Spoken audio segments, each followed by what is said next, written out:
तुम्हारा लड़का जैसा धनिया बेच के हजारों करोड़ कमाएगा, उसकी योग्यता नहीं चेक करते।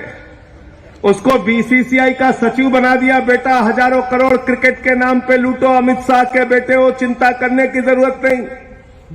और किसान का बेटा, मजदूर का बेटा, मेरठ में रहने वाला, बागपत में रहने वाला, नोएडा में रहने वाला, गाजियाबाद में रहने वाला, उसको बलिया भेजोगे, उसको गाजीपुर भेजोगे, गाजीपुर वाले को गाजियाबाद भेजोगे, बरेली वाले को बलिया भेजोगे।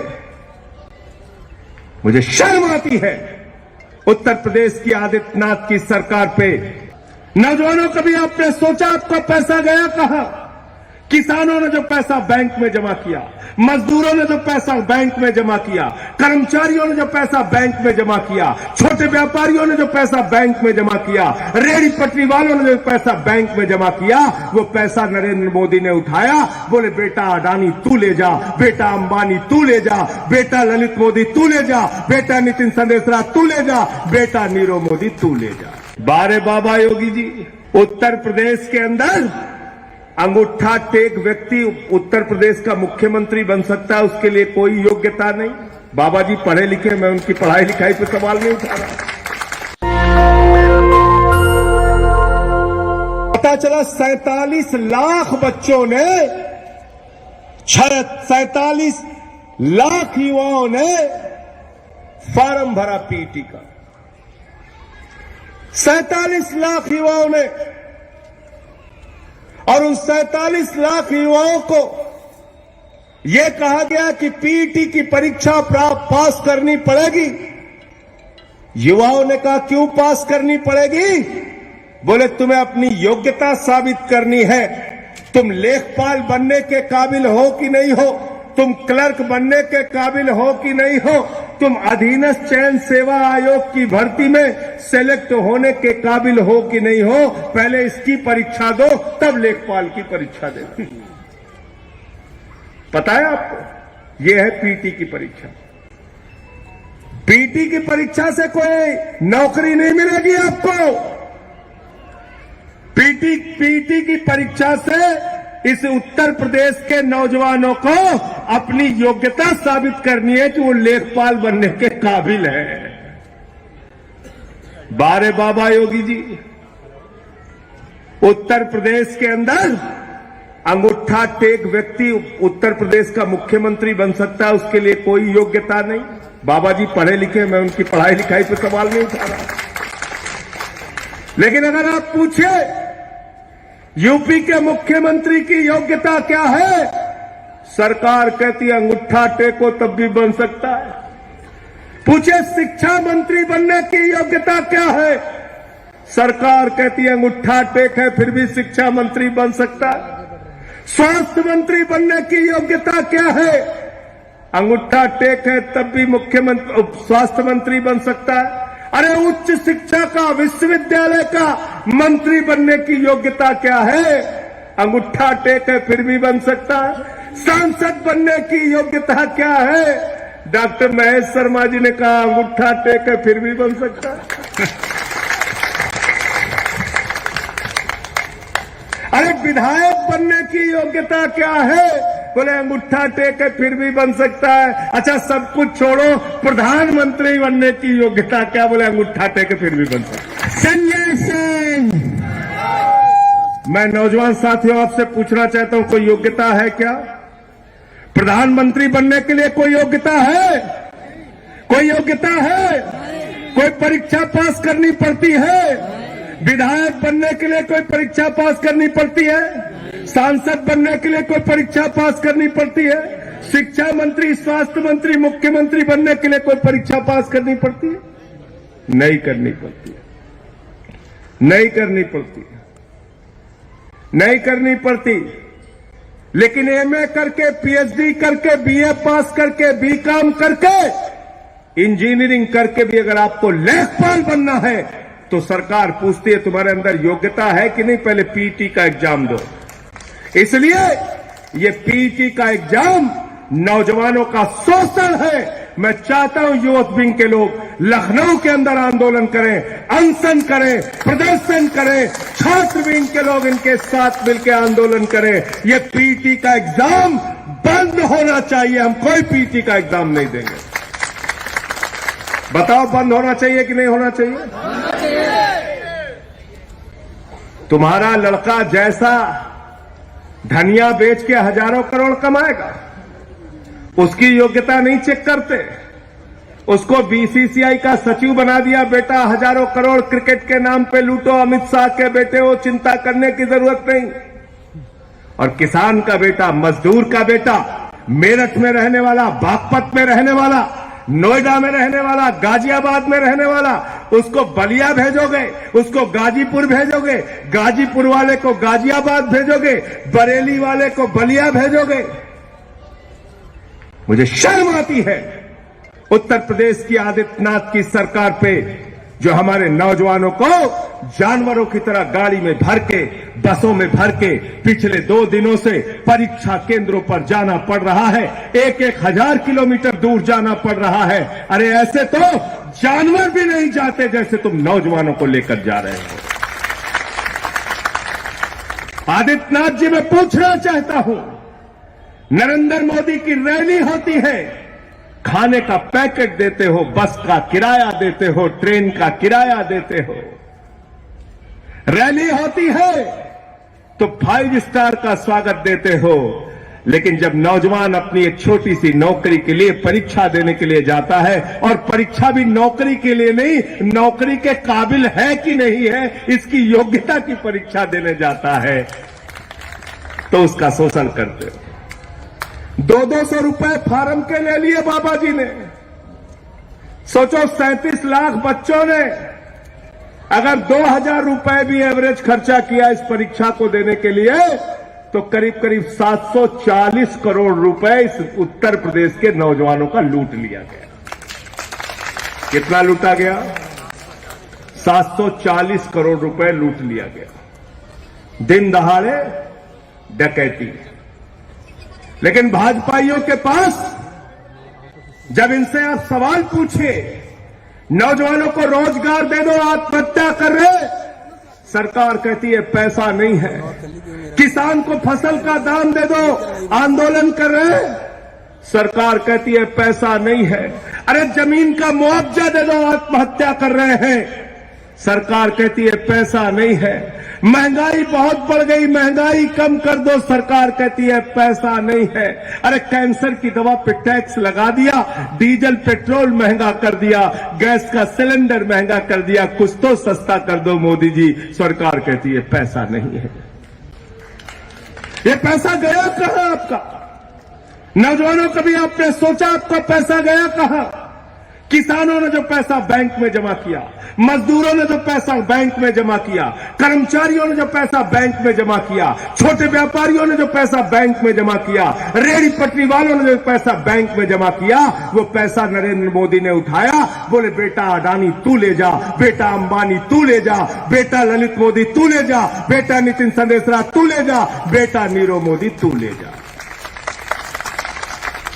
कितना लूटा है चंद पूंजीपतियों ने? कितना लूटा है? 15 लाख करोड़ रुपए। जीरो लगाते लगाते थक जाओगे। सोमेन ढाका जी बहुत पढ़े लिखे हैं, बागपत बार एसोसिएशन के अध्यक्ष हैं। मैंने इनसे कहा 10 लाख करोड़ रुपए लिख दो, जीरो लगाते लगाते थक गए, लिख नहीं पाए बेचारे। इतना पैसा मोदी जी ने बांट दिया, कर्जा माफ कर दिया लोगों का। आपका पैसा बैंकों से उठाया, पूंजीपतियों को दिया, जब वो पैसा चुका नहीं पाए बोले चिंता मत कर, माफ कर दिया। पैसा यहां डूबा है आपका, लूट हुई है आपके साथ। ये जेब कतरा पार्टी है, जेब कतरा पार्टी। आपका जेब काटते हैं शिक्षा महंगी करके, स्वास्थ्य महंगा करके, आपकी जेब काटते हैं कैंसर की दवा महंगी करके, आपकी जेब काटते हैं आटा दाल चावल महंगा करके, आपकी जेब काटते हैं डीजल और पेट्रोल और गैस का सिलेंडर महंगा करके। ये भारतीय जेब कतरा पार्टी है, इनसे सावधान हो जाओ। ये आपका जेब काटने का काम कर रहे हैं। आपका नौजवान देश पूरे पश्चिम उत्तर प्रदेश के जिस भी जिले में चले जाओ, फख्र होता है। मैंने काम किया है, मैं गया हूं जिलों में।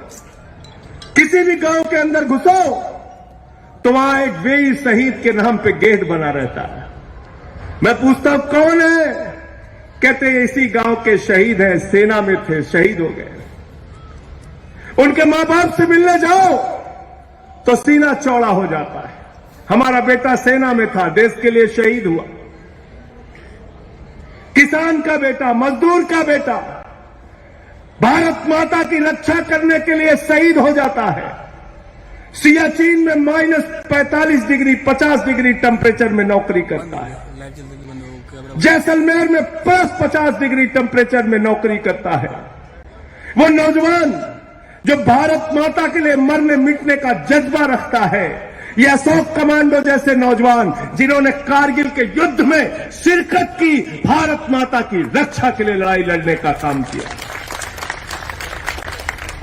बताओ भाई, अशोक कमांडो अग्निवीर क्या है? 17 साल में नौजवान को कहते हैं सैनिक बन जाओ, 4 साल की नौकरी करना बेटा और 21 साल में रिटायर हो जाना। हमने पूछा 21 साल के बाद नौजवान क्या करेगा? अरे बोले धोबी का काम कर लेगा, नाई का काम कर लेगा, ड्राइवर का काम कर लेगा। अरे मैंने कहा उसकी पेंशन, बोले पेंशन नहीं है। मैंने कहा कैंटीन की सुविधा, बोले कैंटीन की सुविधा नहीं है। मैंने कहा शहीद का दर्जा, बोले वो भी मुश्किल से। ये हालत कर दी। 4 साल की नौकरी दे रहे और 46,000, ध्यान से सुनना सारे नौजवानों, 46,000 सेना के जवान हर साल भर्ती होंगे अग्निवीर कह के, और 34,000 हर साल छटनी होगी। होगी कि नहीं होगी? बोलिए भाई, होगी कि नहीं होगी? होगी कि नहीं होगी? 10 साल में कितना हो गया? 3,40,000। 20 साल में कितना हो गया? 6,80,000। हो गया कि नहीं हो गया? भारत माता की रक्षा करने वाले सैनिकों की संख्या 20 साल में 6,80,000 कम हो जाएगी। मैं कहना चाहता हूं, ये अग्निवीर सिर्फ हमारे नौजवानों के पेट और पीठ में छुरा नहीं है, ये भारत माता के साथ भारतीय जनता पार्टी की गद्दारी है। गद्दारी किया है इन्होंने देश के साथ। किया है कि नहीं गद्दारी? बताओ। 6,80,000 सैनिक आपके कम हो जाएंगे। चीन अपनी सीमा पे सैनिक बढ़ाएगा, पाकिस्तान अपनी सीमा पे सैनिक बढ़ाएगा, बांग्लादेश अपनी सीमा पर सैनिक बढ़ाएगा और नरेंद्र मोदी अपनी सीमा पे सैनिक कम करेगा। क्या ऐसा भारत हम चाहते हैं? नहीं। भारत माता की अगर जय है तो भारत माता की जय तब होगी जब हमारे सेना के जवान को पूरी तनख्वाह मिलेगी, पूरी नौकरी मिलेगी, पेंशन मिलेगी, सारे सुविधाएं मिलेगी, शहीद का दर्जा मिलेगा। लेकिन मोदी जी क्या कहते हैं? मोदी जी कहते हैं भारत माता की जय, हम भारत की रेल बेचेंगे। भारत माता की जय, हम कोल इंडिया बेचेंगे। भारत माता की जय, हम LIC बेचेंगे, बैंक बेचेंगे, सड़क बेचेंगे, बिजली बेचेंगे, पानी बेचेंगे, ट्रेन का डब्बा बेचेंगे, रेल का इंजन बेचेंगे, तुम्हारी जमीनें बेचेंगे।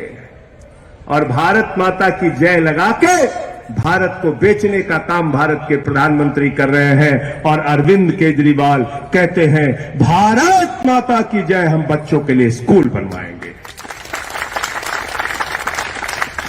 भारत माता की जय, हम अपने लोगों के लिए अच्छे अस्पताल बनवाएंगे, अच्छी सड़कें बनाएंगे, भ्रष्टाचार खत्म करेंगे।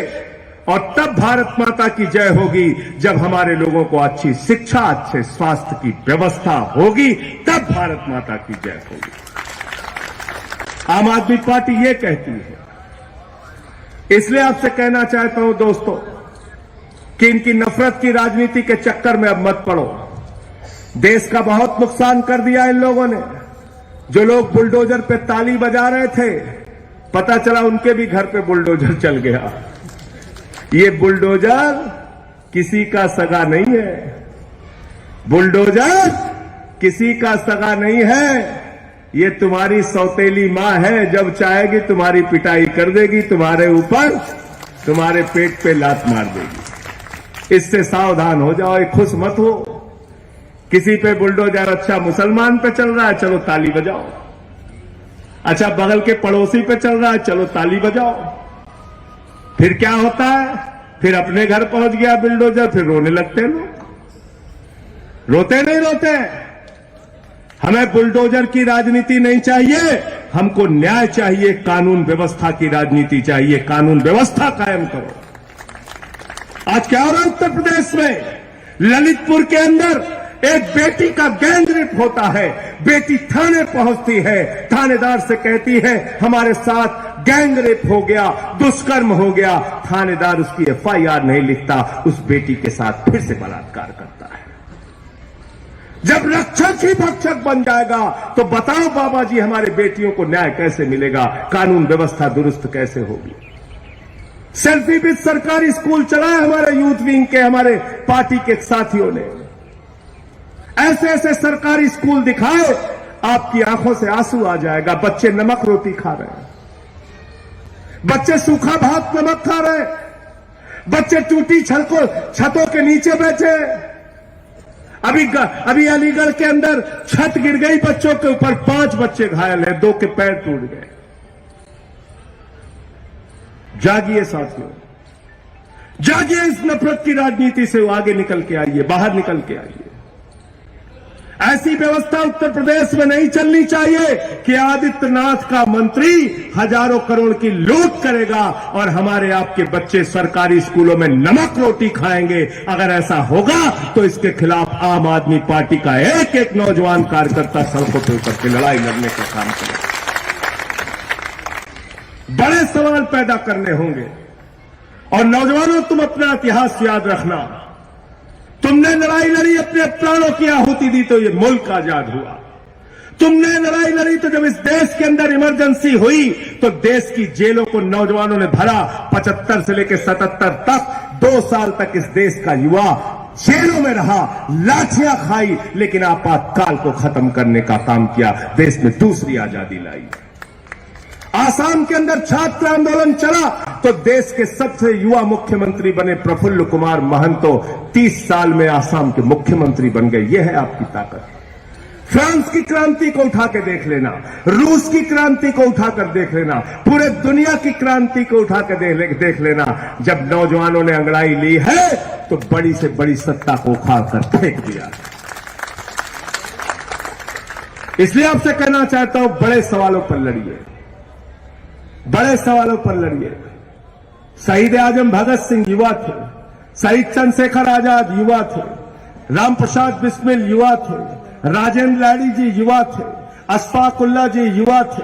और 18 साल के खुदीराम बोस ने जब फांसी के फंदे को चूमा तभी मुल्क आजाद हुआ है। ये किसी भाजपाई की कुर्बानी से आजाद नहीं हुआ।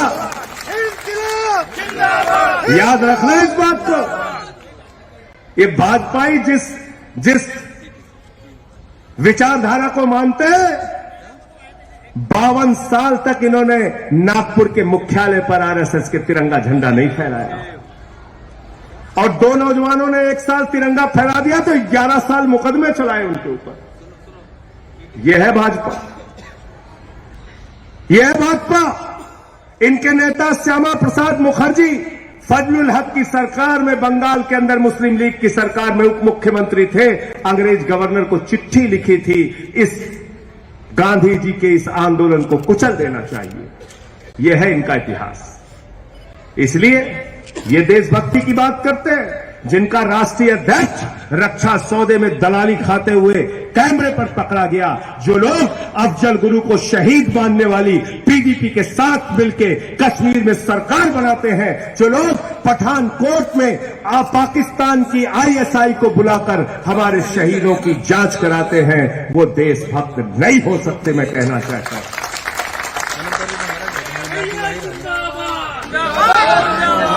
ये देश को बेचने वाले लोग हैं। ठीका सोमेन ढाका ने रेल सेल पूरा देश बेच रहे हैं। और एक कहावत और चलती है हमारे गांव में, जो बाप दादा की संपत्ति बढ़ाते हैं वो सपूत कहलाते हैं, और जो बाप दादा की संपत्ति बेचते हैं वो कपूत कहलाते हैं। तो नरेंद्र मोदी जी की सरकार एक कपूत सरकार हिंदुस्तान के अंदर चल रही है। इसलिए इसके खिलाफ एकजुट होना पड़ेगा, लामबंद होना पड़ेगा। विधानसभा के चुनाव में लोगों ने वोट नहीं दिया, चिंता मत कीजिए, कोई चिंता मत कीजिए। आम आदमी पार्टी हिंदुस्तान की आजादी के बाद 10 वर्षों में सबसे तेजी से बढ़ने वाली पार्टी है। देश की चौथी पार्टी है जिसने 2 राज्यों में सरकार बनाने का काम किया। और क्यों बन रही हमारी सरकार? केजरीवाल जी वादे से ज्यादा काम कर रहे हैं, वादे से ज्यादा काम कर रहे हैं। शिक्षा फ्री, स्वास्थ्य फ्री, बिजली फ्री, पानी फ्री, बस की यात्रा फ्री, बुजुर्गों की तीर्थ यात्रा फ्री। पंजाब में सरकार बनी तो भगवंत मान जी ने 300 यूनिट बिजली फ्री कर दिया 1 जुलाई से। अभी बिजली का बिल आया पंजाब में, गर्व होगा आपको सुन के। आम आदमी पार्टी के नौजवानों, गांव गांव जाके बताना, गर्व होगा आपको। 51 लाख परिवारों का बिजली का बिल पंजाब में जीरो आया है, जीरो।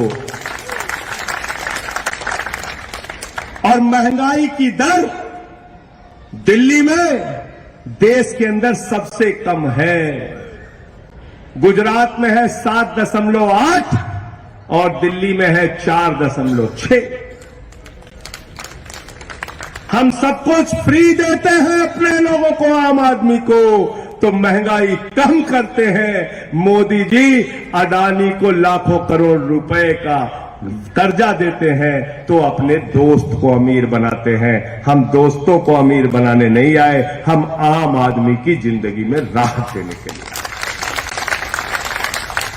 हमसे पत्रकारों ने कहा, संजय सिंह जी आपको मालूम है अडानी दुनिया का दूसरे नंबर का अमीर हो गया?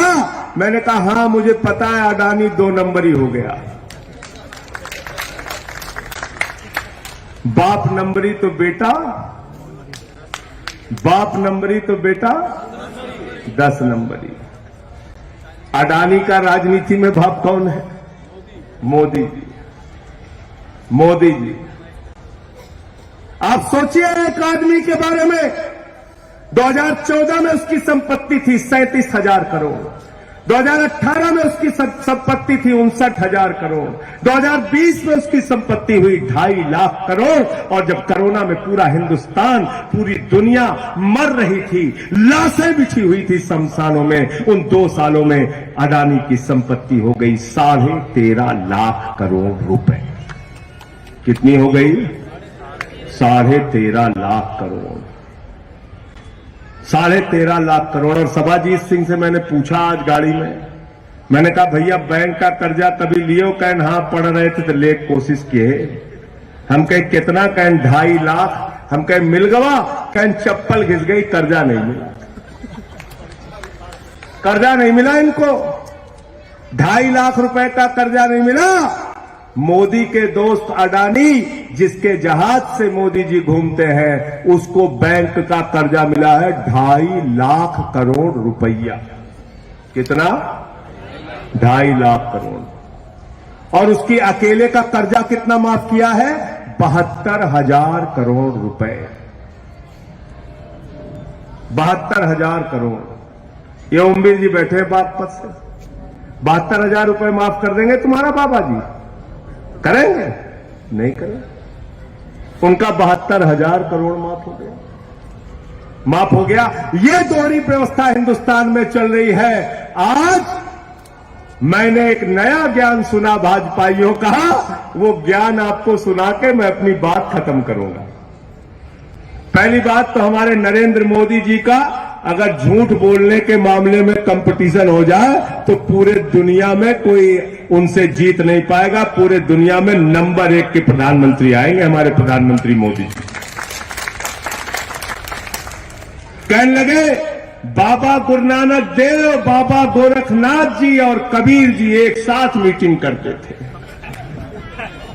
कहने लगे सिकंदर जब बिहार में आया था तो बिहारियों ने मारकर भगाया था, अब सिकंदर बिहार कभी गया नहीं। कहने लगे हमने 125 करोड़ लोगों को घर की चाबी बांट दी। कहने लगे भारत की जनसंख्या 600 करोड़ है, कहने लगे नाली के गैस से चाय बना लो बेटा।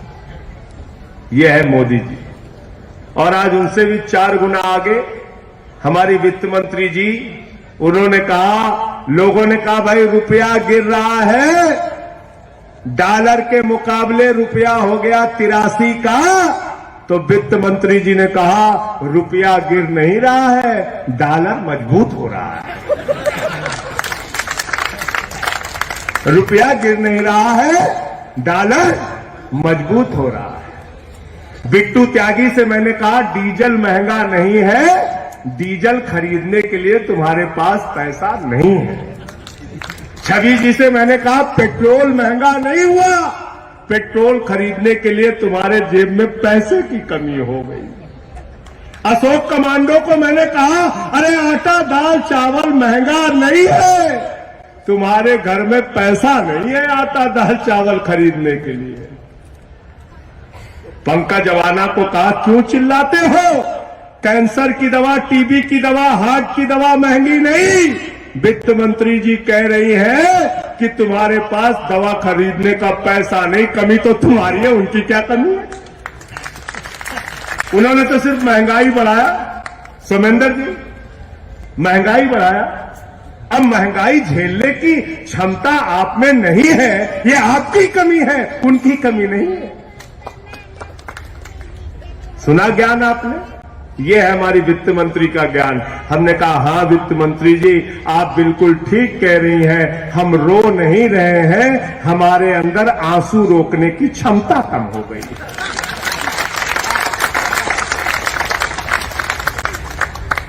गलत तो नहीं कह रहा हूं, गलत तो नहीं कह रहा हूं। ऐसे ज्ञानियों से छुट्टी ले लो मेरे भाई, बर्बाद कर दिया देश को इन्होंने। 155 लाख करोड़ रुपए का कर्जा है हिंदुस्तान के ऊपर, 155 लाख करोड़ का। और इसके बाद भी अगर नौजवानों को गुस्सा नहीं आता, इसके बाद भी अगर इस देश के लोगों में नाराजगी नहीं होती, इसके बाद भी अगर किसान, महिलाएं, माताएं, बहनें, व्यापारी अगर इकट्ठा होकर इस सरकार की महंगाई और भ्रष्टाचार के खिलाफ, बेरोजगारी के खिलाफ, किसानों की बदहाली के खिलाफ आवाज नहीं उठाते, तो कमी हम में है, कमी उनके अंदर नहीं है। क्योंकि वो कह रहे हैं कि डॉलर मजबूत हुआ है, रुपया गिरा नहीं है। अगर इस तर्क से आप सहमत नहीं है तो आवाज उठाइए इनके खिलाफ।